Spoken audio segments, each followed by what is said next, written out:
Meu nome é Roberto e naquele dia eu completei 80 anos. 80 anos. 8 décadas de vida. De lutas silenciosas, de sacrifícios que ninguém viu. De noites em claro, carregando o peso de um mundo que nunca foi leve. Eu trabalhava em 2 empregos, um atrás do outro, sem tempo para ter febre, sem direito a descansar, sem luxo de adoecer. E tudo por quê? Para manter uma casa de pé e uma família de barriga cheia. Meus calos contavam minha história mais do que qualquer álbum de fotografia. Cada ruga no meu rosto era a lembrança de uma escolha difícil que fiz por amor. 80 anos, e pela primeira vez eu comi sozinho. Mas não foi por opção, não foi por orgulho, e definitivamente não foi por esquecimento. Foi abandono, frio calculado, disfarçado de liberdade. A pior solidão é aquela que nasce dentro da própria casa. A mesa da sala, que um dia foi o coração da nossa família, agora era só um pedaço de madeira empoeirado com um prato só.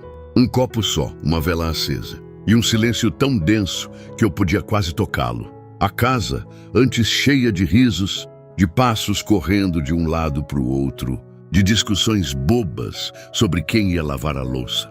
Agora só ecoava o barulho do vento passando pelas janelas mal fechadas. Aquela brisa cortante que atravessava os corredores parecia zombar de mim, como quem dissesse: "Olha aí, Roberto, você conseguiu." Construiu tudo isso para ninguém. As cortinas dançavam devagar, como fantasmas do que um dia existiu ali. Eu ali sentado, encarando o frango frio no prato, me perguntava: quando foi que tudo se perdeu? Quando foi que eu deixei de ser pai, avô, homem da casa, para virar um estorvo? Um empecilho, um velho inconveniente que todos torciam para que esquecesse da senha do banco. Senti a garganta arder, mas segurei. Não por orgulho, mas porque até minhas lágrimas já tinham aprendido a não incomodar ninguém. Na parede ainda estava pendurada aquela foto antiga, amarelada pelo tempo. Eu com minha esposa, segurando nossa primeira filha no colo. Naquele dia, eu prometi para mim mesmo que nada faltaria para ela. E cumpri. Só não imaginei que, no fim, o que faltaria era eles para mim. Sabe o que é engraçado? A gente passa a vida toda construindo, achando que amor é tijolo, que presença se mede por boleto pago, que respeito vem no automático, como herança genética. Mas o que herdei naquele dia foi o vazio. Um silêncio cruel, sem cerimônia. Um silêncio que gritava mais alto que qualquer ofensa. E então meu celular vibrou. Aquele celular antigo, com a tela trincada e os botões já gastos de tanto uso. Vibrou devagar, como se até ele soubesse que estava prestes a me entregar uma facada. Quando peguei, era uma mensagem da minha filha. Finalmente pensei. Talvez tenha se lembrado, talvez tenha mandado um parabéns, pai. Mesmo que seco, mesmo que frio. Mas não era isso. Era uma foto. Eles, todos eles. Minha filha, meu genro, meus 2 netos. Sorrindo. Um restaurante chique, desses com taça de vinho de cristal e pratos que vêm decorados com flor. Ao fundo, a Torre Eiffel. E com a legenda: celebrando a nova fase, sem preocupações. Obrigada, vovô. E aí eu entendi. O vovô, no caso, era eu, a nova fase. Era minha ausência, o obrigada. Era um deboche. Eles estavam lá, vivendo o auge da vida deles, rindo, brindando, viajando, tudo com o dinheiro, que eu levei uma vida inteira para juntar. Dinheiro da minha aposentadoria, dinheiro que guardei com medo de faltar até o último dia. Para eles, para que nunca precisassem passar o que eu passei. E ali, enquanto eu mastigava um pedaço seco de frango comprado no mercado, eles brindavam a minha invisibilidade. A ficha caiu devagar, não como um baque, mas como uma infiltração, entrando pelas frestas do peito e corroendo tudo. Senti vontade de gritar, de quebrar tudo. Mas o que eu fiz? Apenas levantei da mesa, apaguei a vela e guardei o resto do frango na geladeira. O velho aqui ainda tem essa mania de não desperdiçar. Sentei na poltrona da sala, a mesma onde eu embalava minha filha para dormir quando ela tinha febre.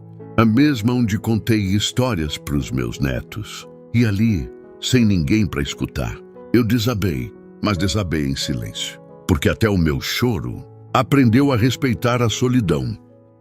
Foi nesse instante que eu percebi, eles não me queriam por perto.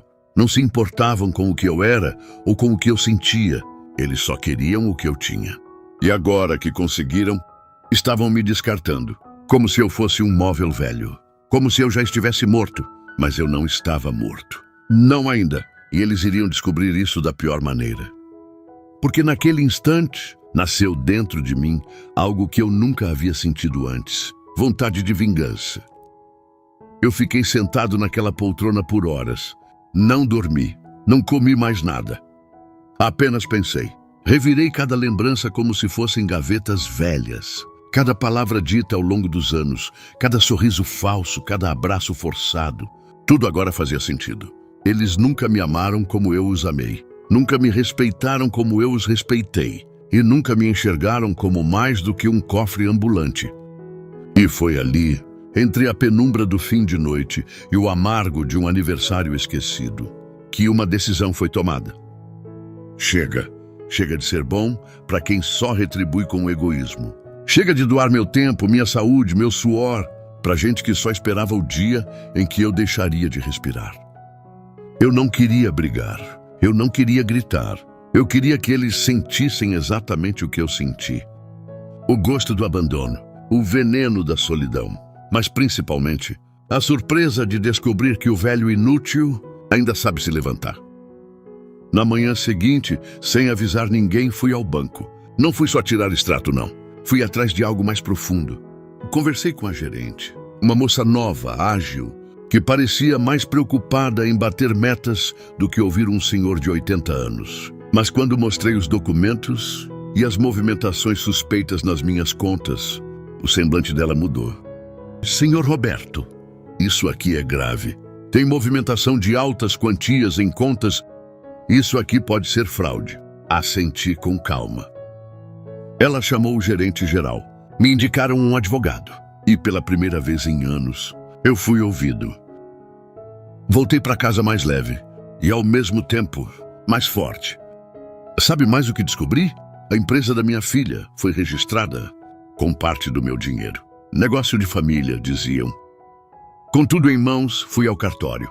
Revoguei qualquer direito que dei a qualquer um deles. Depois fui ao advogado. Mas não parei por aí. Vendi a casa. Aquela casa, a mesma que construí com cada músculo do meu corpo. Eles achavam que já era deles. Achavam que bastava eu morrer para herdarem tudo de bandeja. Então fiz questão de vender. Cada centavo depositado em uma nova conta. Só minha. Fora do alcance deles. E mais que isso, comprei a casa da frente. Sim, da frente. Não uma casa distante, não um sítio escondido. Eu queria ver, queria presenciar, queria olhar nos olhos de cada um deles quando voltassem da viagem de comemoração e encontrassem um vazio. Porque era isso que restou de nós, o nada. No dia da mudança, ajudei o novo casal a entrar na antiga casa. Depois, sentei na varanda da minha nova casa. Cadeira de balanço, olhos atentos, e esperei. Esperei como quem sabe que o tempo não falha. Esperei como quem não tem mais pressa. Eles voltaram 2 semanas depois. Malas caras, roupas de grife, rindo até o portão não abrir, até a chave não funcionar, até verem um estranho saindo da porta que até então achavam que era deles. A confusão tomou conta. Minha filha gritava em pânico. O genro tentava ligar para alguém. Os netos olhavam sem entender. E eu ali, do outro lado da rua, encostado na varanda, com minha xícara na mão, apenas observei. Ela me viu. Veio correndo. Pai, o que aconteceu? O portão não está abrindo. Tem gente estranha na nossa casa. Olhei para ela com calma. Com mais calma do que ela merecia. Não é mais de vocês. Como assim? Assim mesmo. Vendi, tirei tudo do nome de vocês. Revoguei as procurações. O que vocês construíram com mentira, caiu. Ela começou a chorar. De verdade, mas era tarde. Pai, me desculpa. A gente exagerou, a gente não pensou. Vocês pensaram sim, pensaram que eu ia morrer calado. Pensaram que eu era só um número esperando expirar. Mas vocês esqueceram de uma coisa. Eu ainda estou vivo. E agora estou livre. Fechei a porta da minha casa nova. E atrás dela, deixei o passado trancado. Os dias que se seguiram foram os mais estranhos. E, ao mesmo tempo, os mais leves da minha vida. A solidão ainda batia à porta, é verdade.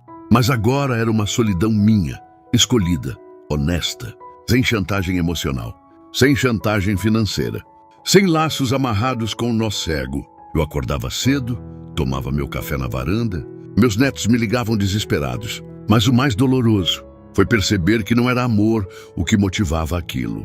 Era a perda. Perder o conforto, perder o luxo. E é aí que mora a ferida mais funda. Eles não queriam me ter de volta. Queriam o que vinha com meu nome. Um mês se passou.